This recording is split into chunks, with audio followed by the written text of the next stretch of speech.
Good afternoon, everyone. Anthony Lamacchia here, broker, owner of Lamacchia Realty and owner of Crush It in Real Estate. And I have some awesome guests today and a wonderful sponsor. And we are going to be talking about reevaluating your leadership approach for the changing times. And I thought this was very appropriate because it seems like everything has done is change over the last 2 years. Anytime we've gotten into an atmosphere where we have felt like, hey, I think we're back to normal, or hey, I think, things seem to be on an even keel, something changes. We get a variant, or the market changes, or inventory goes down substantially because of seasonality, especially in the northern states.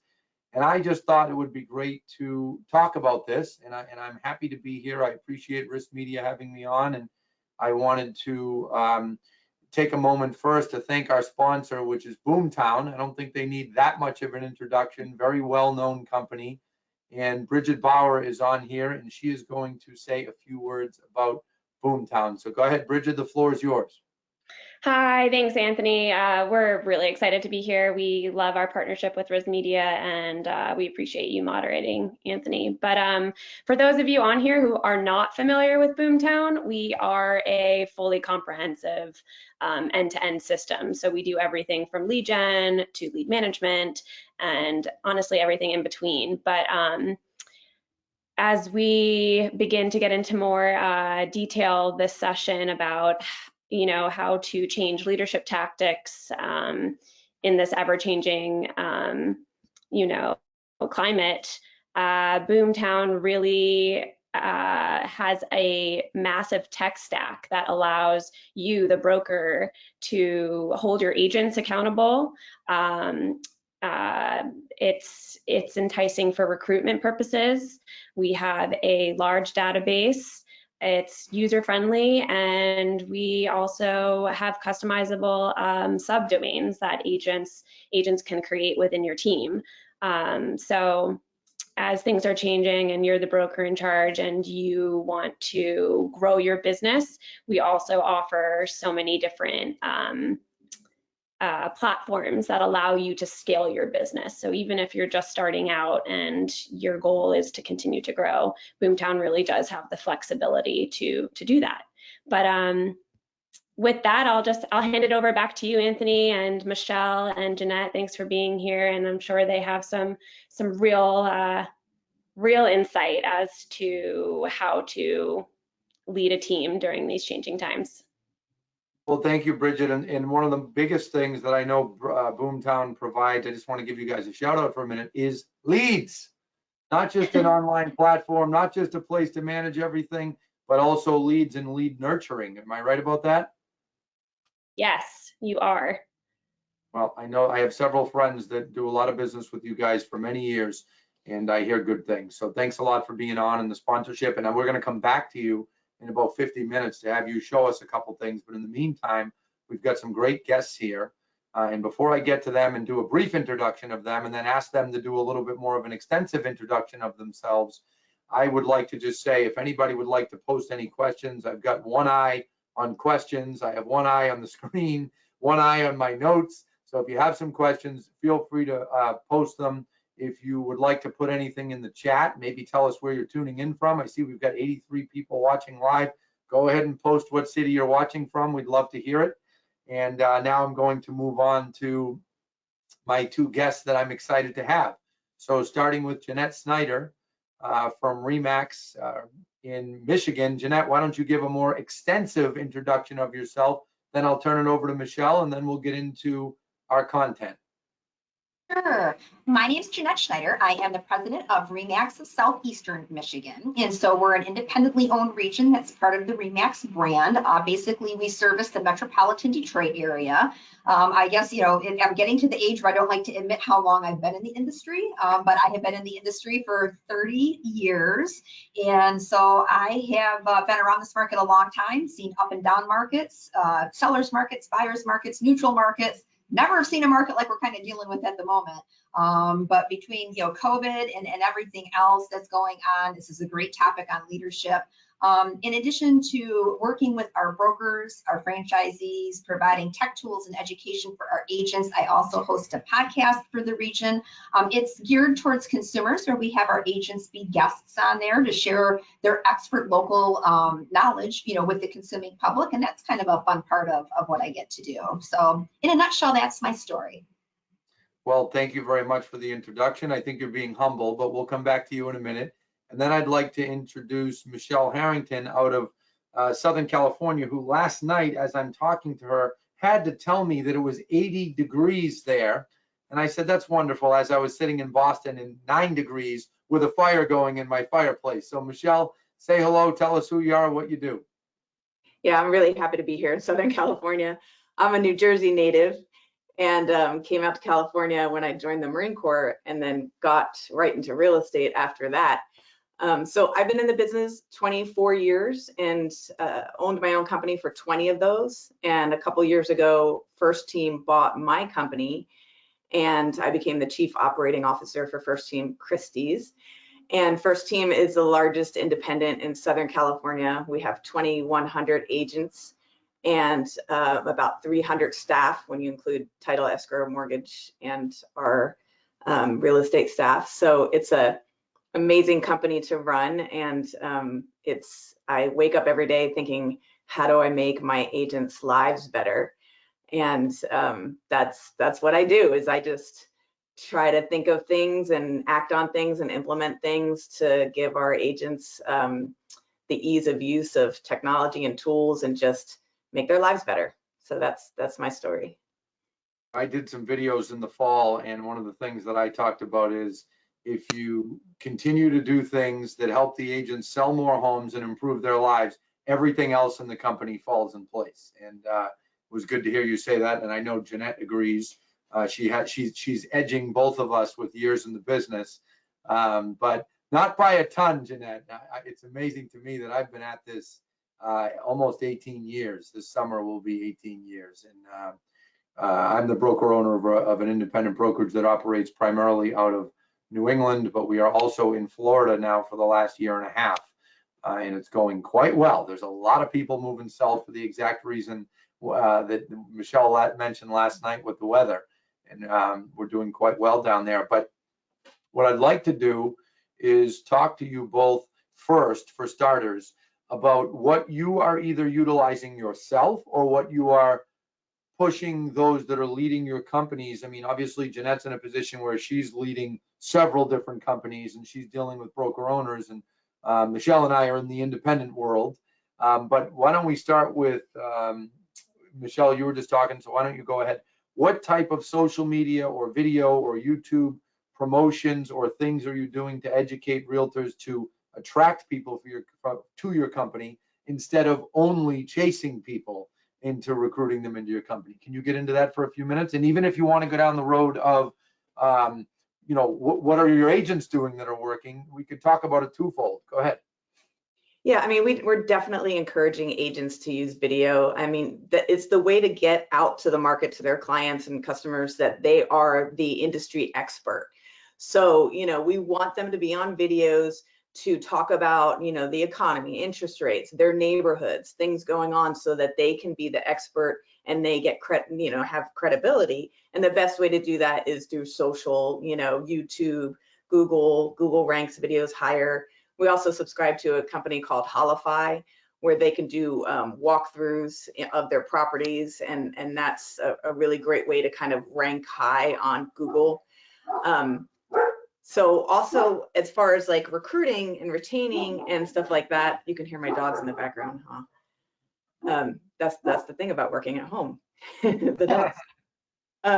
So we like to have videos that are like on-demand webinars. So we use companies like Demio and eWebinar, so that we can have these online webinars, and then agents can go in and they can actually chat with us while they're on the webinar learning something from our company. So that's another really great way of having videos just internally for the company and for agents that we're trying to recruit and retain.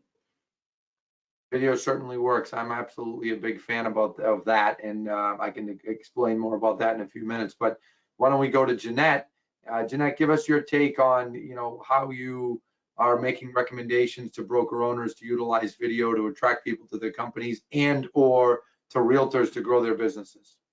Oh, it's interesting this is the topic because I was just out at one of the offices this morning and talking and promoting, video. And one of the things I told the agents there to start getting ready for is that the media, the local media, the national media is going to be talking about the rise in interest rates because we all know it's coming this year, right? Fed has signaled it's coming. We know it's coming. And what we also know happens is every time the interest rates rise, the media portrays it as, well, homeowners are getting priced out of the market. And I said, be prepared for this topic and be ready to go with videos explaining what this really means for buyers.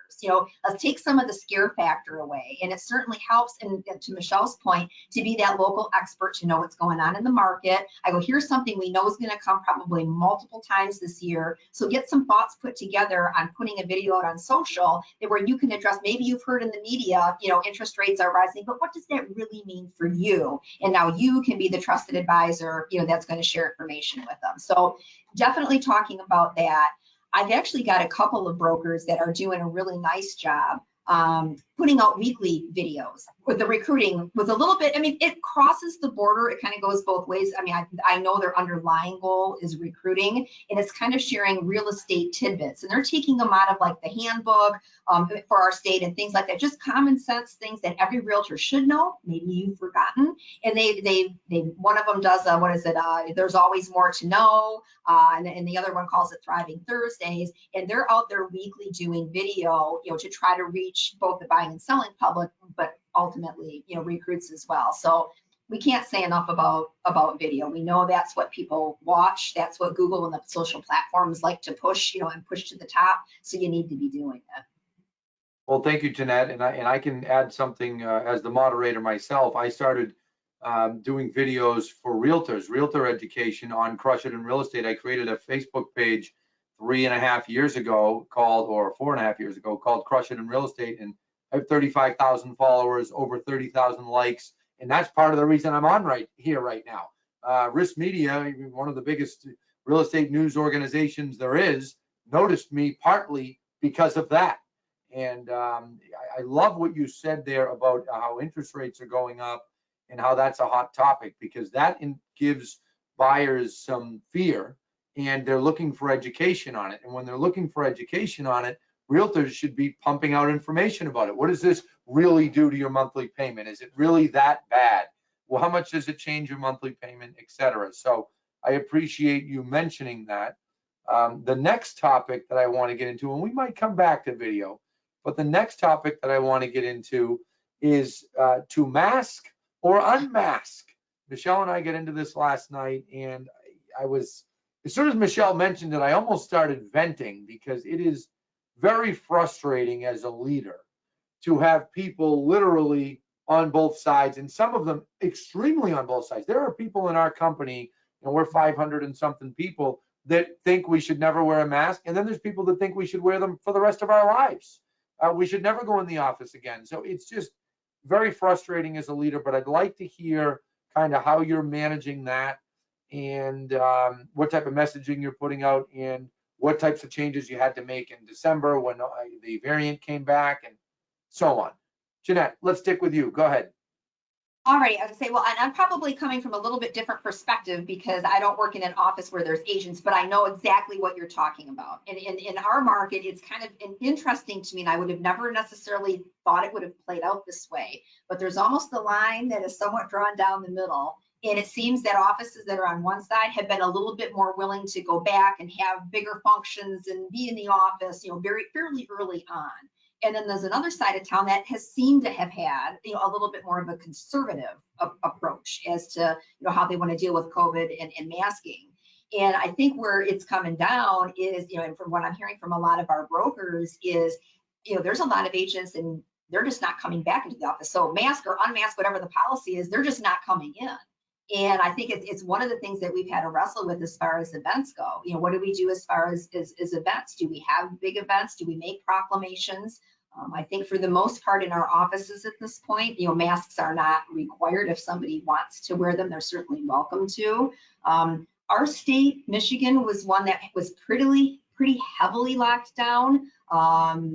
During the early days of COVID, and off and on, we've had probably more stringent state requirements than some other states have had. And of course, we've always made sure that we're, especially in the early days, we tried to put out to our offices, here's what's required. Here's what you have to do. Make sure your people understand what they have to do.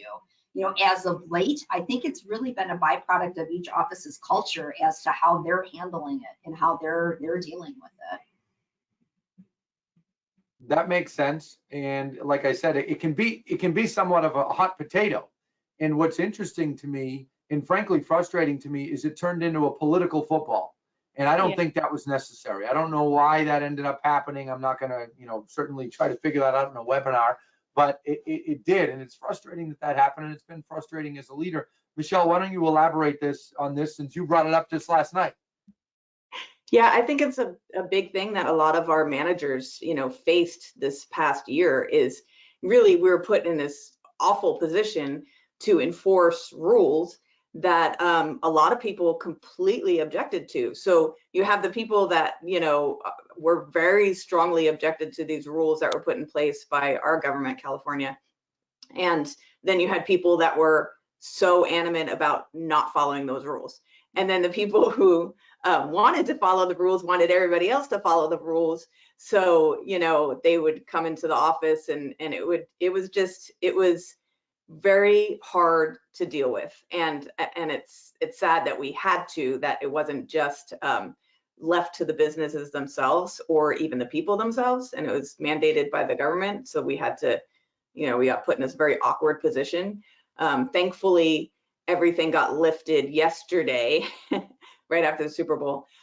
So we don't have to really, so things should be normal from here on out. But it was, as you know, and I don't probably your state might have been different, but I think Michigan was pretty, the same way. First, there was a rule about you have to wear masks if you're this, this, and this. Then you don't have to wear a mask. Then you do have to wear a mask again. So the agents were frustrated.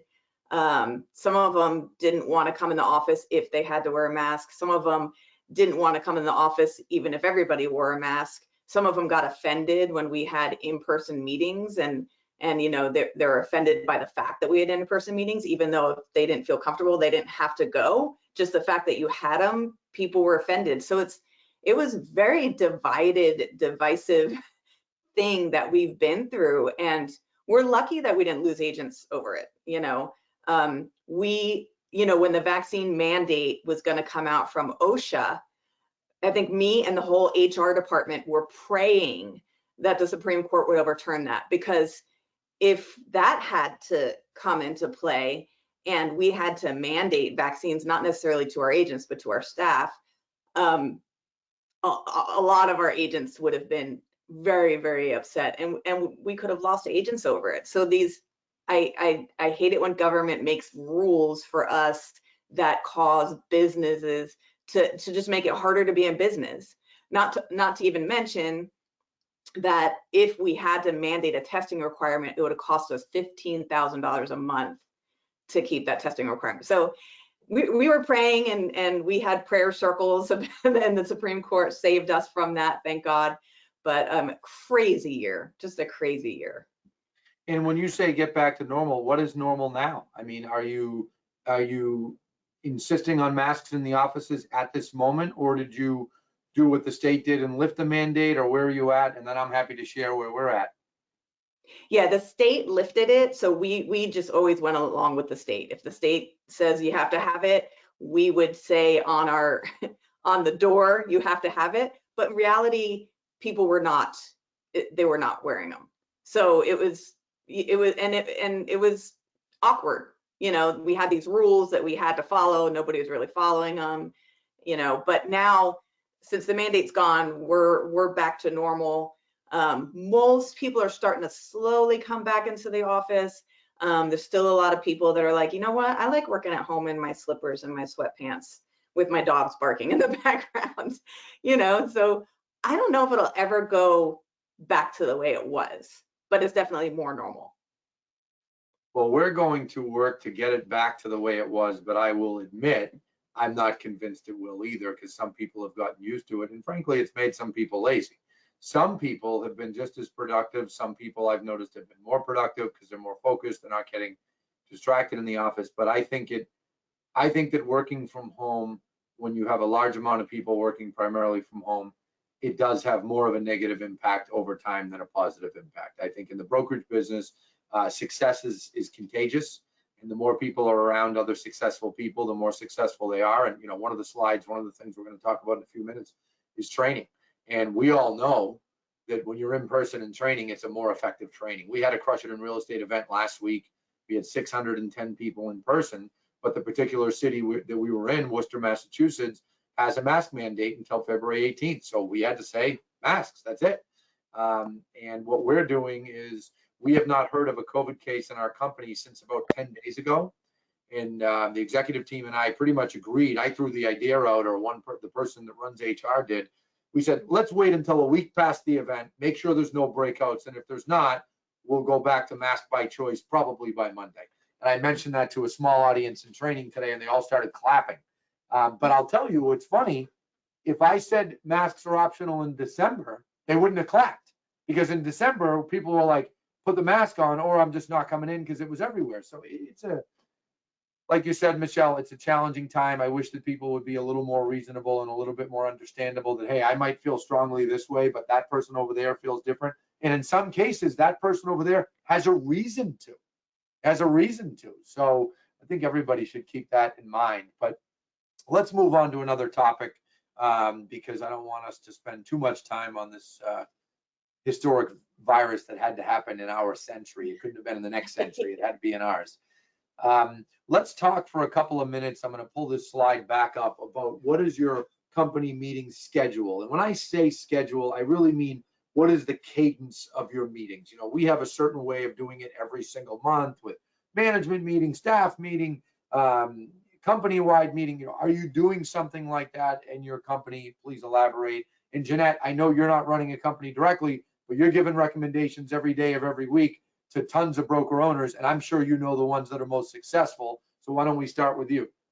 Sure. And I would say, if I was to say what's the most common, and what I would recommend to our brokers is definitely to have have some type of a company-wide meeting monthly. Will every agent come to all of them? No, probably not. But I think there's value. There's value in the ask. There's value in having it on the calendar. And for those that come, we know that there's going to be value there. So that would always be my recommendation. And then from the office that I'm in, where the regional staff is, we have weekly meetings, because there's constantly things to be updating each other on, whether it is like right now, our awards prep, rolling out different ad initiatives, things of that nature. We have Monday meetings with the regional staff.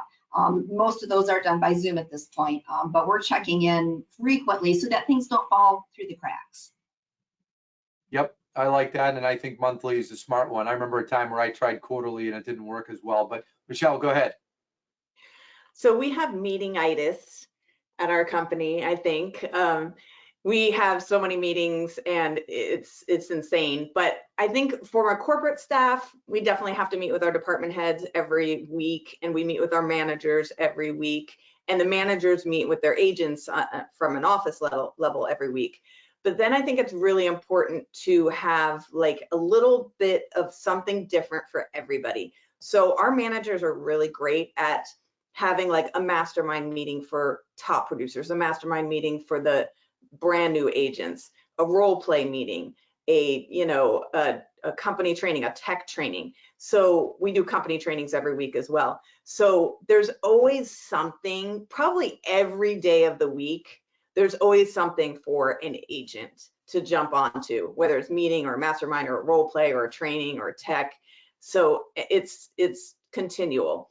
And then staff wise, we have to be on the same page like all the time. So if we stop having meetings once a week, then it's like, oh, we didn't know they were doing a new build out of something in the Carlsbad office, or we didn't know that we had to move servers, or we didn't know, the lack of communication just kills everything. We didn't know this new marketing piece just came out.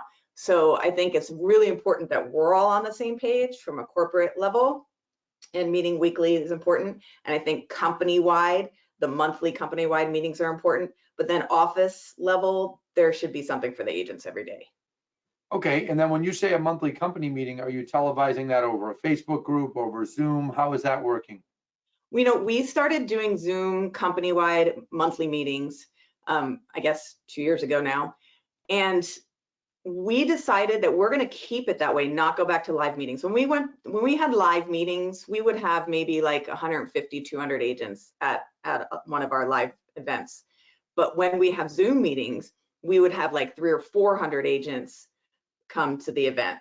So I feel like we reach more masses, plus all the people that watch it recorded after the fact, which is probably another couple hundred. We have a better reach when we do it on Zoom. So we're going to keep doing once a month Zoom company-wide trainings or meetings. And then what about with your management group? How often, because you said that you're meeting staff meetings each week, or with you said different department heads each week, and then staff every week as well. But you as the COO, I imagine you're not meeting with the entire staff weekly. You're meeting with department heads? Department heads. So we meet with the department heads every week via Zoom, and we meet with the managers every week via Zoom, and then once a month live. Once a month live with everybody. Yeah. That's similar to what we are doing. Jeanette, any last thoughts on this topic? No, I was going to say, because you're going to be talking about training, because I didn't really include trainings in that. Yeah. I mean, I was just talking, more kind of big picture, meetings. So then we'll do we typically have always done 3 quarterly meetings with our broker, 3 meetings a year with our broker group. Those have had to have been by Zoom, obviously for the last couple of years. Was really hoping to do the one in January live, but COVID was kind of still a thing here in January. So I'm really hoping that the April one will go back to live on that and get back to our regular live schedule for those. Yep, that makes sense. And to tell you, Michelle said meeting-itis, but I'll tell you, when we tried to do company-wide updates quarterly, we did it for about a year. And what happened was occasionally we would run into an agent getting frustrated, or someone saying, I wish we had this, I wish we had that, I wish we could do better on this. And I kept finding myself saying, we are doing better on that. We are working on that. I'm announcing it at the next quarterly meeting in 2 months. And they were like, oh, and I realized I've got to do this more often. It's just not enough. And that was how we ran into the monthly schedule, which worked out a lot better. So, okay. Next one that I want to talk about is, what are you seeing as the most effective training schedule for your realtors? So this is separate than meetings that run the company. What are you doing for a training schedule? Michelle sort of touched on it, but pulled back because she knew we were talking about meetings. But Michelle, why don't you finish your thought and talk about trainings? Yeah, I kind of said this a little bit before, but something every day. So we do weekly training, company-wide training. We do it via Zoom, and it's on one of our tools that we have as a company. We use like Real Scout or Holify, or one of our tech tools, so that the agents know and they can learn everything that we're doing as a company. But then the office level is much more kind of granular, where it's broken up into different segments of the population. So we really feel like the top agents have a totally different viewpoint and what they want to get trained on than the brand new agents, than the middle tier agents. So we really break it up into different segments of the population and train to those segments. And the managers do that in their own offices, and they're doing it live now. And it's masterminds and training based on the demographic that they're in. Okay, that makes sense. So new agent type training, mid-tier agent, advanced agent training. We're doing some advanced agent training now, and we're focusing a lot each week on time management, because that's what they need, and they're loving it. So that's interesting. Any quarterly or couple time a year big events that you're doing, where you're doing any larger training events or bringing in speakers, Michelle? We bring in speakers to our Zoom meetings. We had Tom Ferry yesterday. He was awesome. But we haven't done the big live events since COVID started. We did a big live party, but not training. We figure if it's willing to take the risk for a party, but not take the risk for training. I love the honesty, and it's easy to do a party in Southern California when you can do it mainly outside, I assume. We were on the beach outside. It was awesome. I bet it was. Well, that's fantastic. That's interesting. Jeanette, go ahead. Tell us what you're recommending. What are you guys doing from a corporate level, and what are broker owners doing? Like I said before, I'm sure you see some broker owners doing it in a way that works better than others. Yeah, I was gonna say what we did, and I think you're kind of taking it back before COVID. We typically had 2 live events, one in the spring, one in the fall, where we brought in an outside speaker, had lunch. It was a big group event. Since 2020, we haven't had those. We did have a live event last November. We tried to squeeze one in. We booked it when things were looking better, with COVID. Booked it for early November, and then Omicron was starting to come in. So we had a little bit lighter turnout. We still had 100 people there, but it was light compared to what it would have normally had been. But did that with Jared James, hoping to get back to having a live event, more than likely this year in the fall, and bringing back, getting people back together.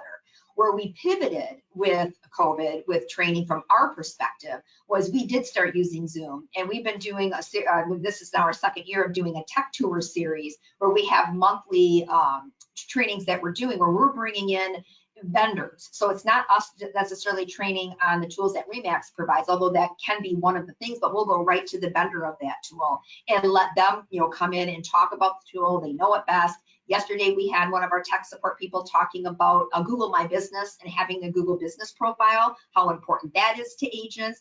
And this is doing this virtually, where you're not having to pay for travel expenses and speaker fees, has really allowed us to do something on a much more regular basis than we were before.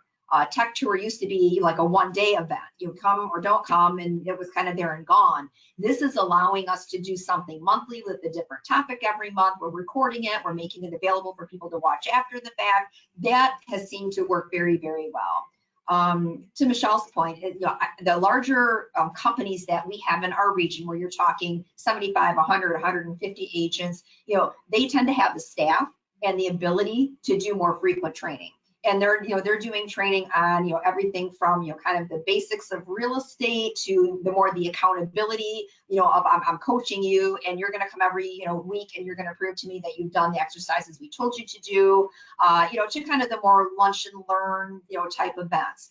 The smaller offices, because I've got a range, they probably aren't going to do something on that robust of a schedule, but just about every office that I know has some type of a lunch and learn-ish, type event that they're doing at least monthly in their office. Some are doing that type of thing weekly. So it kind of depends on size and staff, what they're able to pull off. But I know that they're all doing something along those lines. Well, training obviously works. I mean, it was a game changer with my company many years ago. 10 years ago is when we started doing training every week, and we saw an immediate improvement, and it just kept compounding and compounding. And we're doing, every Wednesday is training in our company. Everybody knows it, and we get a good amount of agents that come every week, at least 100 out of 450 agents. And then we're doing new agent basic training every Monday and Tuesday that people go through an onboarding course. And then we have, in the winter months, we do advanced agent training for about 6 weeks, January, February, on Fridays. Most of the Fridays we have that, and it's interesting. They like that. They like feeling like they're getting the inside track, doing it, getting some more advanced training. And then we have orientation for more experienced agents as well. That was one of the recent changes we made. We broke off orientation to be orientation for new and newer agents, and then orientation for experienced agents, and that's gone quite well as well. So I really can't speak highly enough about having a consistent training program in your company. And I know I'm the moderator, but I want to give some thoughts and encourage people to do that, because it is very, very effective. And I remember in my early days of putting training in place and getting in a room with agents and hearing the questions they'd ask, and I'd think, oh my God, they don't know the answer to that. And it shows how you need it, and you need it consistently. And I'm sure both of you have been through that before, right? Absolutely. Yeah. And then one thing I forgot to mention, I was going through what we offer, you mentioned onboarding and orientation of new agents, is, we pivoted on that because we had a class, that we would run, monthly on that. Well, we've had to make that virtual, as of late. Hopefully be able to get back to live on that too, but we kind of start breaking it down also. The first one we offer every Wednesday is kind of what's in your membership, more of a high level view of, kind of everything that comes when you join the brand. And then like the second one is more hands-on. Let's get into the tool, make sure you're setting up your profiles, you're doing this, you're doing that. so that they're actually starting to use the tools. And, and then the next week would be like a marketing digitally. Here's the tools specifically for use like on the social platforms and promoting yourself, and kind of taking them by the hand and then just repetitively, running that. So if you want to come to something a second time, you can. If you wanted to, you don't want to do them all in 1 month, it's too much. You can kind of spread them out. But that we started a couple of years ago as well. That's impressive. Bridget, I want to ask you, Boomtown, I know, does training for brokerages, and you guys have onboarding and all kinds of things, right? Why don't you spend a minute and explain kind of how you guys go about rolling out your tech and your lead system? We do. We have a extensive client services team that helps with the onboarding process. So as soon as we get them launched, they help with that process. And then we have virtual training options they can tune into if they like, and they get little reward points for every little class that they complete. On some occasions, some large teams will sign with our training team to do an on-site training visit, and those are usually always very, very helpful. And then every year we offer, we host an annual user conference, and there we offer some training sessions, masterminds with other fellow boomers, and just an opportunity for like-minded people to really network and learn from one another from all over the nation. So we do offer that.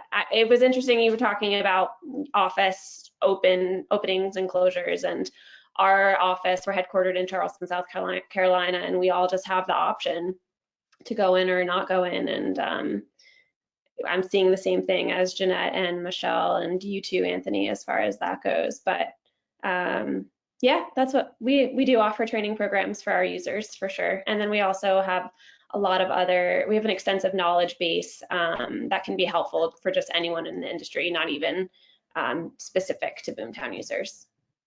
Well, I had heard that. And as I said, several friends I know work with your system, and I've heard good things about the onboarding. And you guys are not some new splash in the pan technology company. You guys have been at this 10 years or more, right? Yeah, we're actually celebrating our 10 year this year. I knew it, because I remember when you guys were just getting going, and I knew it was something like that. So congratulations on that. Crazy. That's impressive. And you might be able to chime in on this question as well. One of the things that I really harped on our training event last week is I actually, and I'm not one to put slides up when I'm speaking, but I did it. And I showed on the screen, I said, everybody, look at this. Yes, there is a low amount of available inventory. Everybody keeps talking about low inventory. Yes, that's true. There's a low amount of available inventory, but there's more houses selling than at any time since 2005. So it isn't like there's no inventory. It's just that it's getting scoffed up more quickly. And I will tell you, I was on the stage and I spoke for about an hour and 25 minutes, 600 people in the audience, over 300 virtual, and I saw a lot of, huh, really? Like a lot of faces like, what? And I pointed out, I said, folks, the inventory is being eaten up faster. So it's decreasing the amount of inventory available at a given moment, but it doesn't mean it's not there. So I'd like to hear about what types of things you're all doing, whether it's technology, whether it's training, whether it's different systems or advertising to try to help agents overcome this low available inventory market. Why don't we start with Michelle? So yeah, Tom yesterday said it's not an inventory crisis, it's a time on market crisis. And I think that's one thing that our agents can kind of look at it. Like, we did have more sales last year than we ever had in the history of our company. So we're doing the sales. It's not that so obviously the inventory was there for a minute. It just was only there for a minute, right?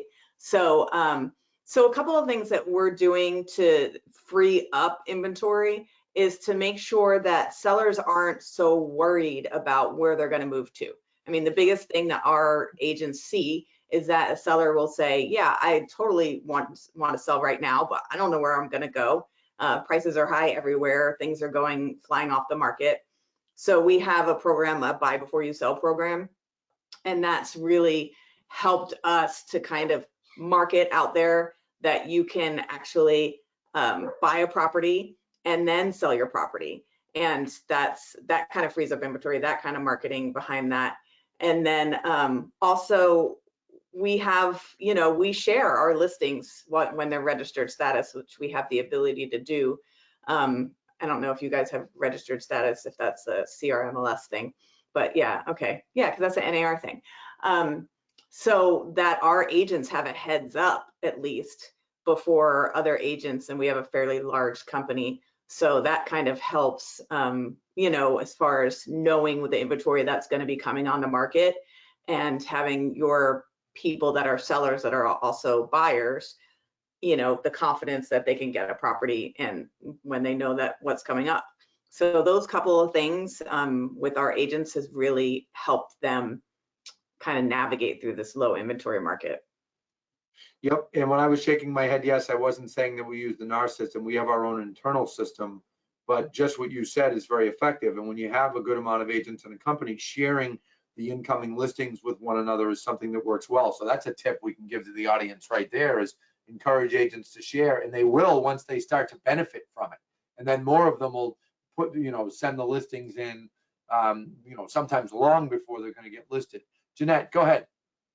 I was going to say, we're probably looking at it a little bit more from the system and tool side of things. And internally, we have a tool that uses some artificial intelligence, with an agent and kind of on their phone and all the contacts on their phone, and it's kind of use these artificial intelligence data points to predict which of their contacts that they have a relationship with are likely to sell in the next 3 to 6 to 9 to 12 months, because we know that agents should be reaching out to their database, their past clients, their sphere.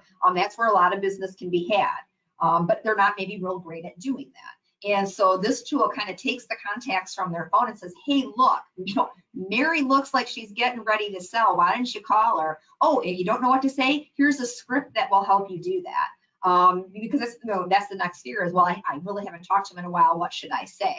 And it can be weird. What I'm recommending is just something as simple as, I'm sure you've heard all the reports about real estate and the increase in home values. Do you have any questions about the value of your home?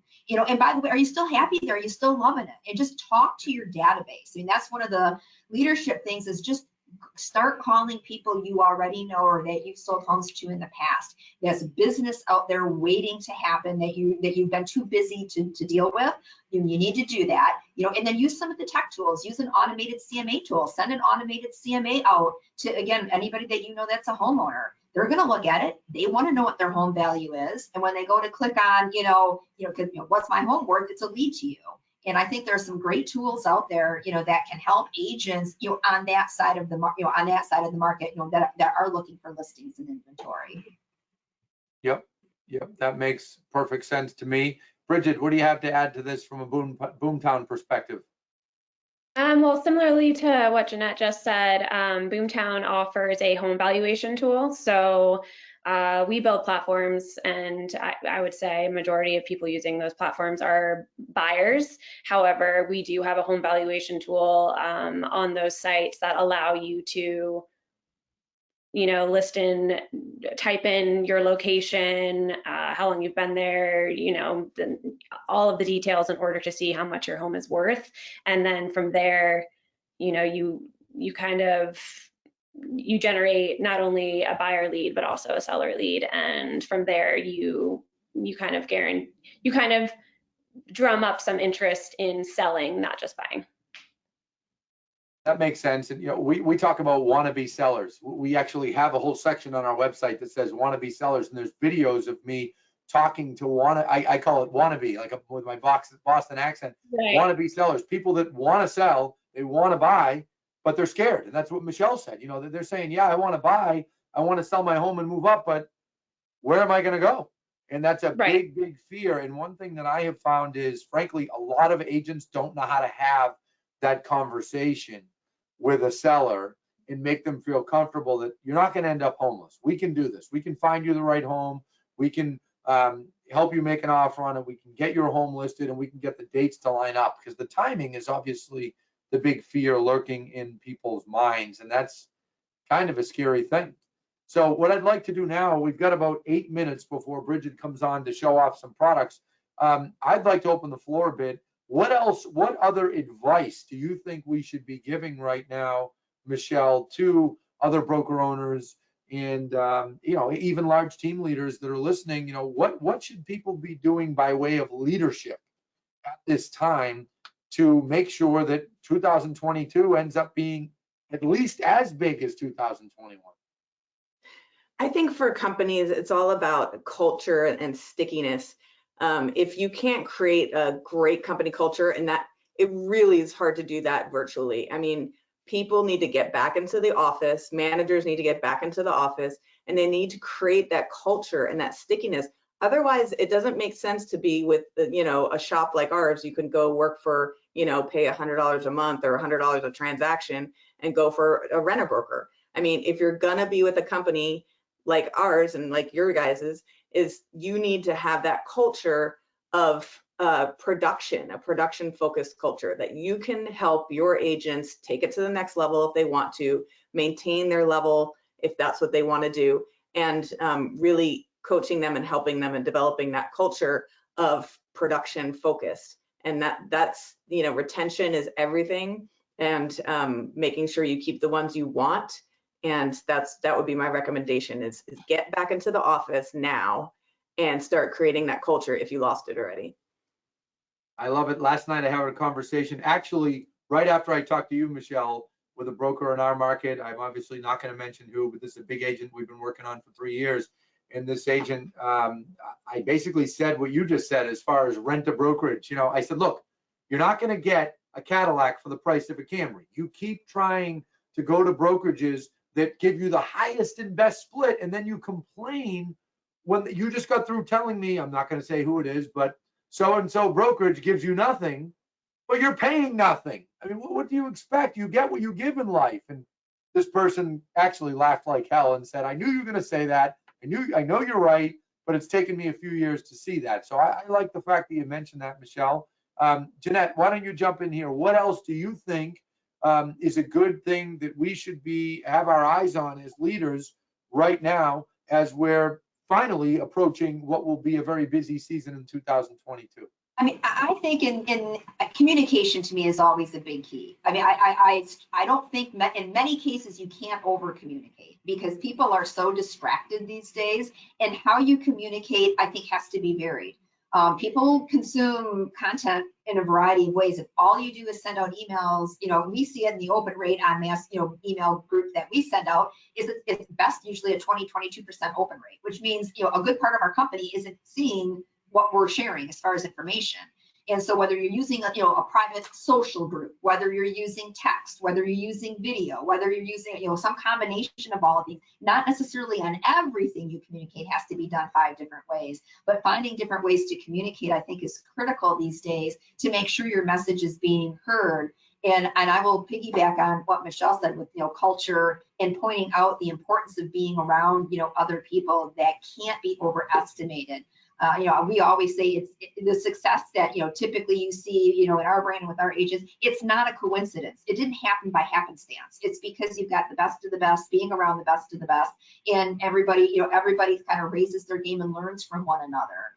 And the reality of it is that's hard to do when everybody's in a silo. And so, you know, getting back to that culture, you know, and as a leader, you know, communicating, they need to hear from you, and they need to hear from you in multiple ways. I agree with you. And as I said in the beginning, success is contagious. You know, and maybe I shouldn't use that saying in a time when we've got a pandemic, but it's true. I see it with agents. The agents, I talked to an agent yesterday morning who was pretty open with me that he's been in a rut. And I started talking to the agent and I said, I know you came to the event last week, but before that, when was the last time you were around everyone? He says, at least 6 months. I said, see, you just told me you've been in a 6-month rut. You finally broke out to come to our big event last week. Now you're feeling like, I want to get motivated. I want to make things happen. That's because you came to the event and you got around people. And this agent said to me, I know you're right. And I think that's important for all of us as leaders. And I know that we are going to go on a rampage on it of getting people back into the offices, do luncheons, do tours. Michelle, how many offices do you guys have? We have 13, I want to say, like large offices, and then we have some satellites for a total of about 26 offices. That's impressive, though, in 2,100 agents. And then, Jeanette, what are you guys at for office count in your region in Southern Michigan? In our region, we've got 53 offices right now. Wow. And I know that you deal with the seasonality and the cold weather as much as we do up here in the northern states. We're loving Florida. Florida inventory dips down a little bit around the holidays and then goes right back up. It's not like that here. We got 2 feet of snow 3 weeks ago. Bridget, you work with a lot of brokerages. We've got about 4 minutes left, and then we're going to turn it over to you. What do you think is often missing with brokerages? What is missing? I guess some of those easy answers could be communication or things like that, but what do you think brokerages as a whole could do better at, or what do you recommend they do better at in the months to come? That's a good question.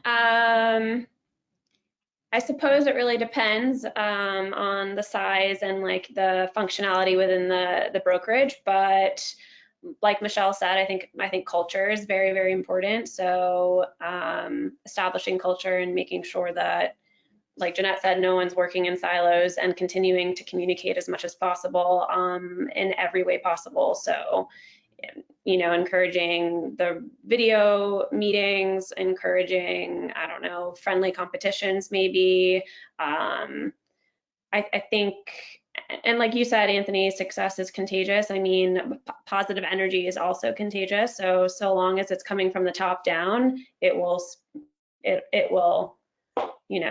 spread to the rest of the team. Yeah, I agree with that. I suppose it's a vague answer, but. No, that's okay. That's okay. And let me ask, I want to ask Michelle and Jeanette, what is the most popular way that people are communicating within their companies? I know in our company, we use different Facebook groups, one for each branch office. Then we have a main company Facebook group. And then we're finding ourselves, though, posting things in there. And then when they're important, emailing out saying, don't miss this. We just posted it, which is a little redundant, but a lot of people miss these things. Are you guys using Facebook, email, or a little of both, or what? We use everything. I mean, we have an internal kind of intranet system, and we post on what we call loops. Then we'll send it out via email. We'll post it on Facebook. And still we'll do all these, like, 20 different mediums, and then we'll still have an agent that, oh, I didn't know that happened. And it's like, are you freaking kidding me? It drives me nuts, seriously. But probably the most effective thing that I do every once in a while, and I hate to do it, I have to like force myself to do it, is I make a bomb video and I send it out, and that gets watched more than anything else. And I still hate to do it, but you just reminded me that I need to do that like this week. Well, Michelle, I will tell you, if you get one agent that says, oh, I didn't know that was then, you are doing way better than us, because we communicate endlessly ad nauseum. And I get 10 agents that say that, 20, 30, 40 that say that. And that's just the nature of the beast. But I like your bomb idea. That's something different. And I'm going to tell you guys something different we did, but I'm going to go to Jeanette first. I mean, I'll just reiterate, I think we're doing all the same things. We post on social, we'll do a group membership email. We have every Tuesday, there's a newsletter that goes out to membership. Stuff is included in there. I have a private broker Facebook group. Stuff goes there. On Fridays, I send out a TGIF to the brokers on Friday with updates. And like you, occasionally I do the bomb video. I kind of seem to run hot and cold with that. I'll do a few, and then I seem to kind of get away from it. And then I have to go back to it. And, but that is popular. It does. I mean, I've been able to draw a direct correlation from doing some of those and an increase in attendance at events, because a lot of times I'll use it in events of, hey, don't forget, we're inviting you to join us, blah, blah, blah. And I would say, if you guys have people saying that they didn't get it, I think that's a win. We have everybody tell us, you didn't send me information about this event. So at least your people are owning that they didn't see it. We tend to have it, no, it was you didn't send it. So oh yeah. Well, the thing that we do for extremely important events or things is we will send a postcard to our own agents. And we have found that to be very effective. But we save that for 3-4 times a year because we don't, if you do anything too much, they start to not see it. And I think that's part of what happens with Facebook. So thank you all so much, Michelle and Jeanette. I need to turn it over to Bridget. She's going to do a little product showing off here for us that I'm dying to see. I'm going to switch my slide, but you're going to give us some sort of sneak peek. So why don't you go ahead and do that? And if I have to do something technologically, I may screw it up. So why don't you take the floor? No, that's okay. I actually am not going to take you through a product tour, but if you are interested in learning more about Boomtown, I'm going to chat everyone our product tour link, and then you can sign up yourself. I'm going to send that right now. But here you can see what's new with Boomtown. You can learn some of the tech that we provide, what we do to empower your agents and find success for your team, how you as a broker could leverage it for recruitment, accountability. You know, it's an intense lead management system. I'm going to send this to everyone here right now. Oh, I don't know if I can send it to everyone, but I'll send it to the organizers here in the chat, maybe in the questions. But it's boomtownroi.com/product-tour /. And then there you can just sign up for our product tour and learn more about everything we have to offer. Well, I appreciate you mentioning that. I want to thank you for being a sponsor. I want to thank Jeanette and Michelle for sharing their obviously vast depths of knowledge. You both obviously know what you're talking about, and I've enjoyed the discussion. So I thank you all. Bridget, is there anything else you want to say? Do you want to get a last word here? I just appreciate you guys joining us today, and we're happy to sponsor the webinar. So thank you. All right. Thank you, everyone. We're going to cut off now. Have a great day, everyone. Bye. Bye.